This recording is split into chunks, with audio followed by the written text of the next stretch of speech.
Saulo de Tarso siempre recordaba su ciudad natal con un orgullo silencioso. Tarso era un lugar de cultura intensa, donde los comerciantes griegos se mezclaban con maestros de filosofía y viajeros romanos. Allí creció, respirando ideas, discursos y debates en las plazas. Pero entre todo ese bullicio multicultural, su corazón se aferró con firmeza a una sola identidad: ser un judío fiel, un fariseo formado con rigor, dedicado al cumplimiento estricto de la ley. Desde joven, Saulo demostró disciplina, inteligencia y una pasión encendida. No era de los que se conformaban con aprender, él quería defender, proteger, preservar. Así llegó hasta los pies de Gamaliel, uno de los más sabios maestros de Jerusalén.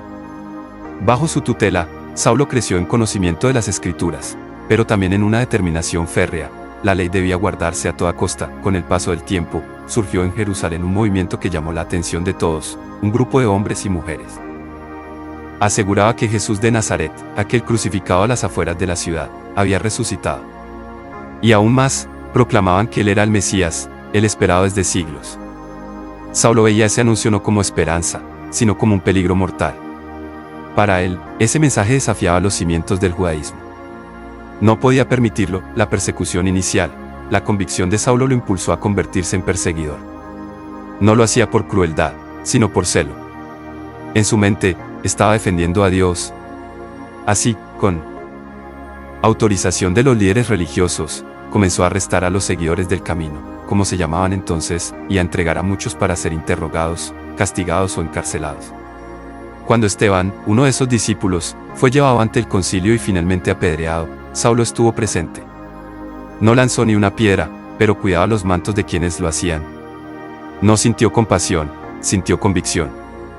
Esa muerte, para él, confirmaba que hacía lo correcto. Pero el movimiento seguía extendiéndose. Mientras más se atacaba, más se multiplicaban sus seguidores. Y eso, para Saulo, significaba una amenaza mayor aún. Jerusalén no bastaba, los discípulos escapaban a otras ciudades, llevándose consigo ese mensaje que él consideraba una distorsión peligrosa. El camino hacia Damasco fue entonces cuando Saulo decidió ir a Damasco. Había oído que allí muchos se reunían en casas, predicando a Jesús. No podía permitir que ese mensaje se enraizara tan lejos. Pidió cartas oficiales para sinagogas de Damasco, y con un grupo de hombres emprendió el viaje, decidido a capturar a cualquiera que invocara el nombre de Jesús. El camino era largo. Durante las primeras horas, el aire estaba cargado de polvo, y el sol golpeaba con fuerza. Los animales avanzaban con paso constante, y los acompañantes conversaban entre ellos, pero Saulo permanecía más bien en silencio. Sus pensamientos eran intensos. Veía como claras traiciones las enseñanzas de los cristianos. Miraba a Jesús como un falso profeta. Pero también, en lo profundo, existía una tensión inexplicable. Algo en las historias de aquellos seguidores le resultaba extraño, inquietante. Como si hubiese un brillo, una fuerza, un tono de verdad que no podía ignorar completamente, pero aún así, su determinación seguía firme. Damasco sería el lugar donde reafirmaría su propósito durante el viaje. Las montañas distantes brillaban bajo la luz del mediodía. El grupo avanzaba entre caminos de arena y piedras, bordeando senderos estrechos. A medida que se acercaban a la ciudad, el ambiente se volvía más seco y claro. Parecía un día común, hasta que dejó de serlo. El encuentro con la luz, cuando ya estaban cerca de Damasco, alrededor del mediodía, un suceso inesperado cambió todo. Sin previo aviso, una luz poderosa descendió del cielo. No era un rayo normal ni un destello pasajero. Era brillante, intensa, viva. Tanto que Saulo, sorprendido, cayó al suelo, cubriéndose el rostro para protegerse. Y en ese instante, una voz, clara y penetrante, habló directamente a él: Saulo, Saulo, ¿por qué me persigues? El sonido no era un eco ni una ilusión. Venía de algún lugar más allá del entendimiento. Saulo, temblando, solo pudo responder: Señor. ¿Quién eres? La voz entonces declaró: Yo soy Jesús, a quien tú persigues. Es difícil para ti luchar contra aquello que no puedes derribar. En ese momento, Saulo sintió que su mundo entero se quebraba. Si esa voz era real, y lo era, entonces Jesús había resucitado. Entonces todo lo que él había estado haciendo estaba equivocado. Su celo, su persecución, su certeza absoluta. Todo se desmoronaba. Jesús continuó: Levántate, entra en la ciudad. Allí se te dirá lo que debes hacer. La luz se retiró poco a poco, pero Saulo ya no era el mismo. Cuando intentó abrir los ojos, descubrió algo alarmante: no podía ver. La luz lo había dejado ciego, la ceguera y la vulnerabilidad.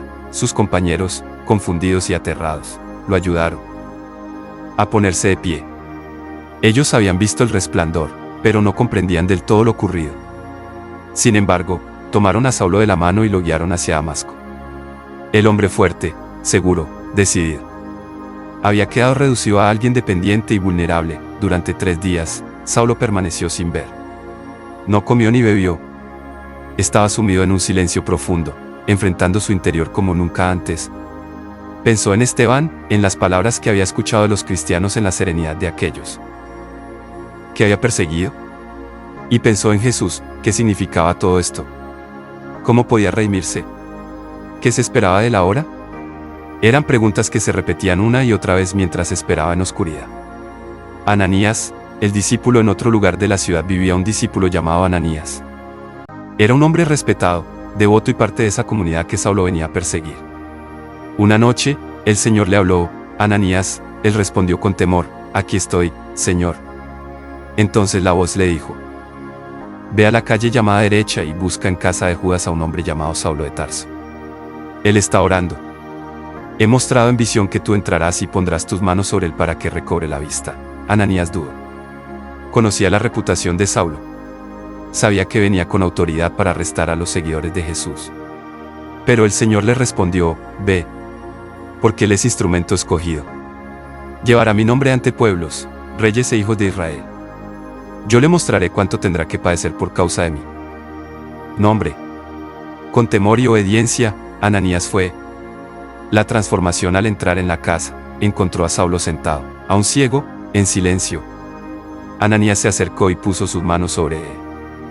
Dijo: hermano Saulo, el Señor Jesús, quien se te apareció en el camino, me envía para que recobres la vista y seas lleno del Espíritu Santo.